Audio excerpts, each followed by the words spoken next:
Ya, assalamualaikum warahmatullahi wabarakatuh. Selamat berjumpa kembali di pembelajaran PPKN untuk kelas 10. Hari ini kita akan melanjutkan materi kita terkait dengan nilai-nilai Pancasila dalam kerangka praktik penyelenggaraan negara. Nah, pada kesempatan hari ini kita sudah sampai pada sistem pembagian kekuasaan Negara Kesatuan Republik Indonesia.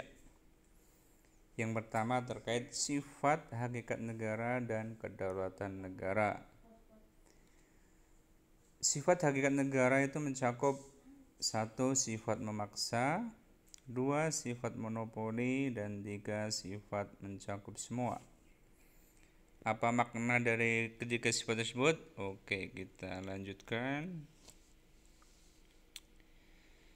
Yang disebut sifat memaksa itu bahwa negara memiliki kekuatan untuk memakai kekuatan fisik yang dilakukan secara legal agar peraturan perundang-undangan ditaati oleh semua warga negara. Kemudian untuk yang sifat monopoli, maka dalam hal ini negara mempunyai hak tunggal dalam menetapkan tujuan bersama dari masyarakat.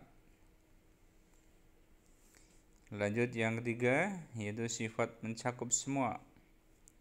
Ini adalah terkait dengan bahwa semua peraturan perundang-undangan berlaku untuk semua orang tanpa kecuali. Jadi selama dia statusnya adalah warga negara Indonesia, maka dia harus mematuhi peraturan perundangan yang berlaku.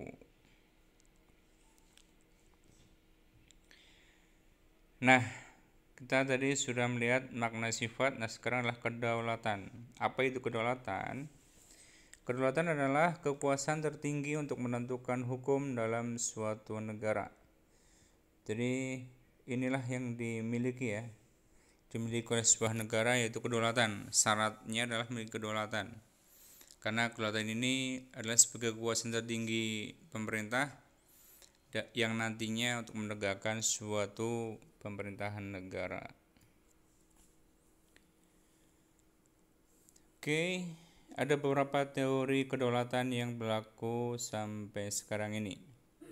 Yang pertama, teori kedaulatan Tuhan. Kedua, teori kedaulatan raja. 3, teori kedaulatan negara. 4, teori kedaulatan hukum. Dan yang kelima, teori kedaulatan rakyat.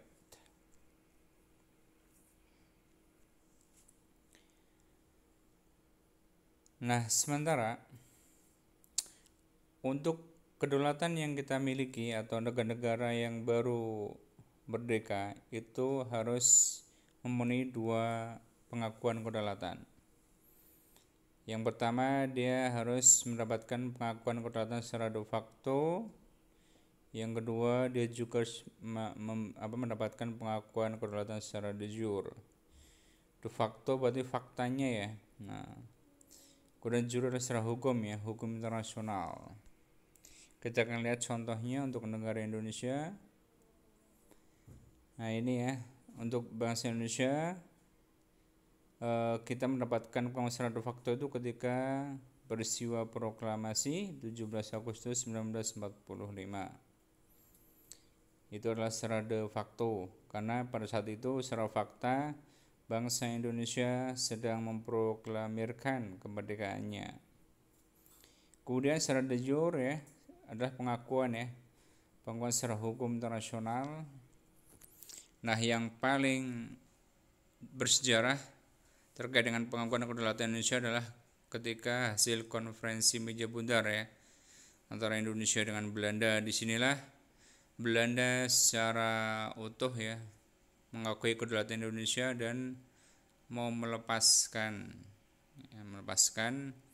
diri kekuasaannya untuk tidak mencoba mengambil alih, karena sebelum 49 kan mereka berapa kali melakukan agresi militer, baik pertama maupun kedua, karena tujuannya adalah mereka belum rela, karena kemerdekaan Indonesia dulu bukan atas keinginan mereka karena Belanda dulu memang terusir ya oleh Jepang, sehingga ketika Jepang kalah di perang dunia, akhirnya mereka ingin kembali lagi menguasai Indonesia.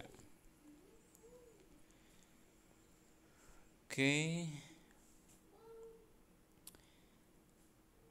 Nah, yang kedua berkaitan dengan sistem pemerintahan negara kesatuan Republik Indonesia. Negara Indonesia berdasarkan pada UUD 1945, kita itu menerapkan sistem pemerintahan presidensial. Apa itu sistem pemerintahan presidensial? Yaitu sistem pemerintahan di mana pemegang kekuasaan eksekutif ya, yaitu sebagai kepala negara dan kepala pemerintahan, pemegangnya satu yaitu presiden. Sementara untuk sistem pemerintahan parlementer ya, dulu kita pernah ya di awal kemerdekaan, kalau parlementer itu pemegang kekuasaan eksekutifnya ada dua, kepala negara oleh presiden, kepala pemerintahannya oleh perdana menteri. Nah, Indonesia setelah amandemen ini menetapkan ya, tidak akan merubah. Jadi sistem pemerintahan Indonesia itu tetap presidensial.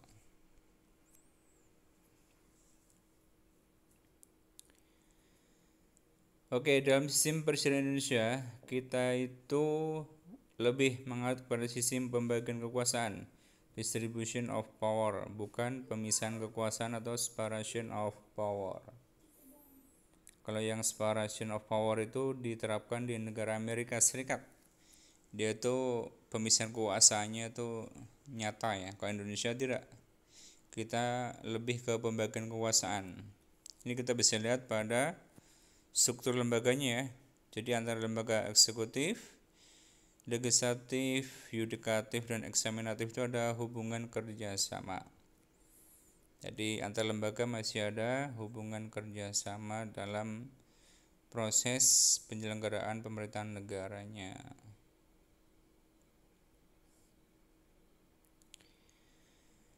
Oke ya, dalam sistem pemerintahan negara Indonesia yang presidensial ini kita juga karena tadi menganut pembagian kekuasaan, maka pembagian kekuasaan itu bisa dibagi menjadi dua, yaitu pembagian kekuasaan secara horizontal dan juga pembagian kekuasaan secara vertikal. Kita lihat di bagian ini ya, untuk kekuasaan horizontal itu pembagiannya melalui lembaga-lembaga tadi. Ada lembaga negara yudikatif, konstitutif, legislatif, eksekutif, moneter, dan eksaminatif. Sementara untuk pembagian kekuasaan vertikal itu kaitannya dengan hubungan antara pemerintah pusat dengan pemerintah daerah. Atau kalau dalam bidang hukum ya, yudikatif itu ada tingkatan pengadilan negeri, peradilan tinggi, dan MA.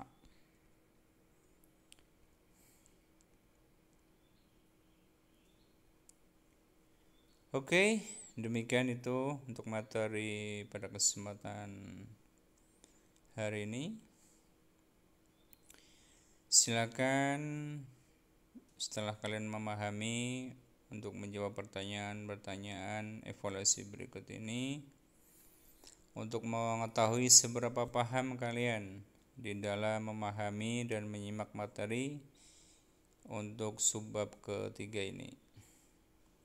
Silakan untuk pengerjaannya untuk bergabung di Google Classroom. Oke ya. Terima kasih. Assalamualaikum warahmatullahi wabarakatuh.